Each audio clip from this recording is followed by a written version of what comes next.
شہر میں بچوں میں نمونیا کے کیسز میں اضافہ ہو رہا ہے۔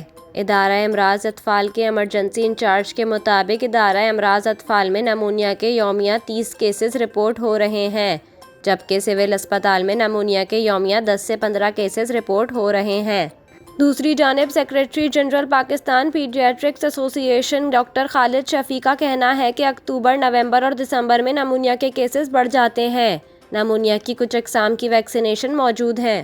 ڈاکٹر خالد شفیع نے بتایا کہ پاکستان میں ہر سال تقریباً 70,000 سے زائد اموات نمونیا سے ہوتی ہیں۔ 2 سال سے کم عمر بچوں اور 65 سے زائد عمر کے لوگوں کو نمونیا کا زیادہ خطرہ ہوتا ہے۔ انہوں نے علامات بتاتے ہوئے کہا کہ نمونیا کی علامات میں کھانسی سے سبز، پیلا یا سرخ بلغم نکلنا شامل ہے۔ بخار، پسینہ آنا، سردی لگنا، سانس لینے میں دشواری، گہری سانس لینے یا کھانسی سے سینے میں تکلیف بھی نمونیا کی علامات میں شامل ہیں۔